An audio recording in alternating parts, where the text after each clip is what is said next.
Hi, it's Matt with Olympus Reptiles, and today I'm going to talk about a very special snake, and that is our clown. The clown originated from VPI, which is the barkers. If you remember, we talked about them when we talked about Xanthics. They had their own line of Xanthic. So they've done a lot of really cool stuff in this hobby. And it came out about 1998, so it's been around a long time, and it got its name because it originally had a teardrop marking under its eye, which was similar to clown paint, so that's why they named it clown. It is a simple recessive morph, meaning you have to have it on both sides. You have to at least be heterozygous for clown to produce a clown, and breeding a clown to a normal, you'll get just normals that are heterozygous for clown, but none of them will look like a clown. So just like breeding albino or Xanthic or pie, like we talked about before. Now this snake is actually owned by my partner Kurt, who is working the camera. Say hi, Kurt. Hi, everyone. And speaking of the camera, let us know if you can tell a difference by a comment. We've actually upgraded our equipment. So instead of running my cell phone, we got some much better camera equipment that Kurt's running. He's actually done some professional filming for a TV show, so we're kind of like high-end right now. So hopefully you can tell. Camera Girl didn't get fired. She's turned into Question Girl, and she's still here with us. Say hi, Camera Girl. Question Girl says hello. I guess I could call you the artist formerly known as Camera Girl. But this snake has become kind of a mascot around here. And that's because he's only got one eye. And I'll show you that. If you look on this side of his face, you'll see that everything appears normal. Now if we can get him to cooperate and turn around for us, which he's usually pretty good about, you can see that the eye is just completely missing. Now, he's perfectly healthy. He eats fine. He sheds fine. He does everything normal. And that's the result of an incubation issue. We didn't breed him here, so we purchased him this way.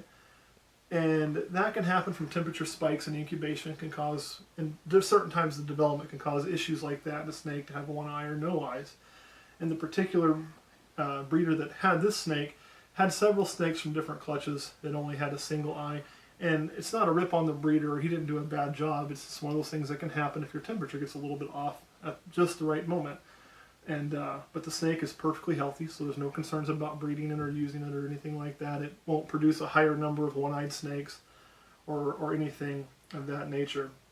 When we got this clown, we thought of several different names for him. I mean, we could have went with George Clowney or Frank Sinatra because of sending the clowns, but we decided to name him Trouser. And if you can't figure out why we'd name a one-eyed snake Trouser, I'm going to guess you haven't gotten out of junior high yet. And you can ask your parents about that one because I'm not going to explain it. But this is kind of our mascot, Trouser, the one-eyed snake. Do you have any questions, Question Girl? How is a Clown different than a spider? Because I remember when we talked about spiders, it had a similar pattern. Correct. The clowns, the pattern is somewhat similar, but it's actually quite a bit different if you compare. One of the things you'll notice is the clown's color is pretty consistent going through, and spiders tend to have white up on the sides and kind of a speckly pattern. Also, the pattern reduction is completely different. And I think we have a spider we can show you for comparison. Do we have one of those available? Oh, look at that, we do. We have a little Nike here. Come here, little Nike. Be a little bit difficult today. As you can see when we put these two together, well, the color's somewhat similar. The pattern's completely different. This has more of a barbed wire look, and you can see the speckling and the white on the sides I was talking about. Whereas this is almost a flatter stripe with spotting all throughout. And of course, there's variations in the morph on either side, but spiders and clowns, you're never going to mistake one for the other when you see them, or you shouldn't. And you can also see the heads are quite different. It does adjust the pattern on the head for both of them, but very different head patterns.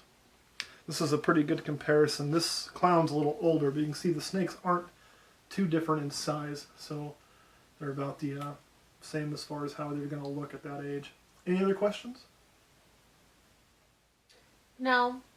Don't forget to follow us on Twitter, like us on Facebook, subscribe to our YouTube channel, and check out our website.